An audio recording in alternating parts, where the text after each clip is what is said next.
یا اللہ یا رحمان یا رحیم یا کریم۔ صرف اللہ کی محبت میں اور اس کے حکم کی اتباع میں صبح صادق سے لے کر غروب آفتاب تک اپنے آپ کو کیا رکھ رہا ہے؟ بھوکا اور پیاسا رکھ رہا ہے۔ اسی لیے تو اللہ تعالیٰ اجر سے نواز رہا ہے نا۔ ہم جو بھی اعمال کرتے ہیں، کسی عمل کا اجر اللہ تعالیٰ ہمیں 10 گنا دیتے ہیں، کسی کا 100 گنا دے دیتے ہیں، کسی کا 70 گنا دے دیتے ہیں، کسی کا 700 گنا تک دیتے ہیں، ہماری نیت اور ہمارے اخلاص کے اعتبار سے۔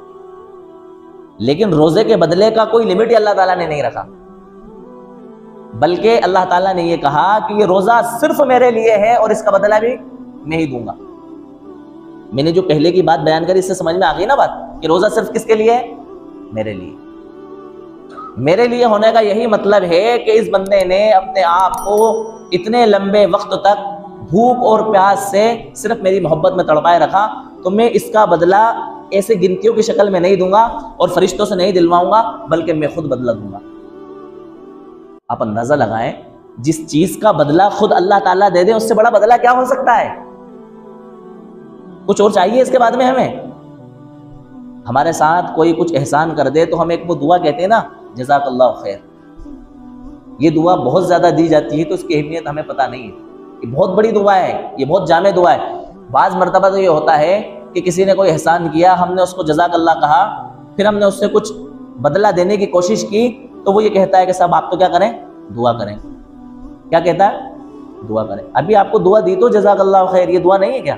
لیکن اتنی زیادہ عام ہونے کی وجہ سے اس کی اہمیت کا ہمیں پتہ نہیں ہے۔ اس کے اندر بندہ اللہ تعالیٰ سے کہہ رہا ہوتا ہے کہ جو احسان آپ نے میرے اوپر کیا ہے نا، اس کا بدلہ میرے بس میں نہیں ہے، یہ بدلہ میں نے کس کے سپرد چھوڑ دیا؟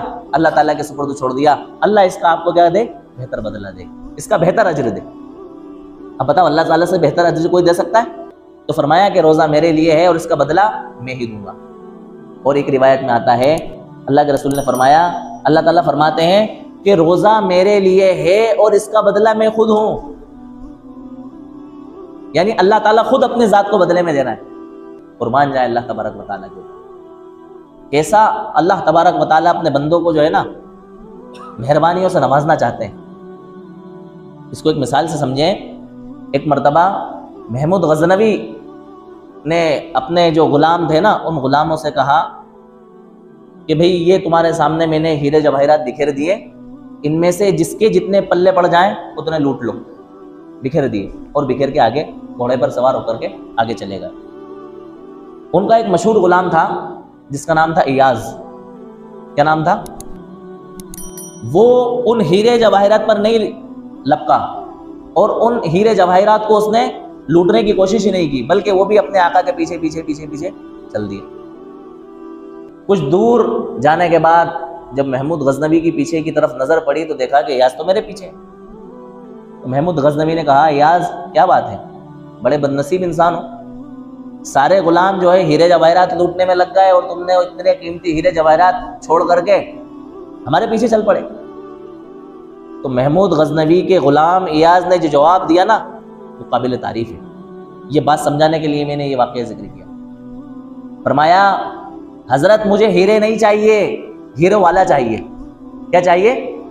ہیرو والا چاہیے۔ جن کو ہیرے چاہیے تھے وہ ہیرے لوٹنے میں لگ گئے، مجھے ہیرو والا چاہیے تھا، اس لیے میں ہیرے والے کے پیچھے آ گیا۔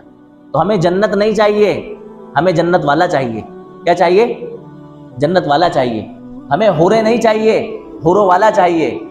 ہمیں غلمان نہیں چاہیے، غلمان والا چاہیے۔ بات سمجھ میں آ رہی نا؟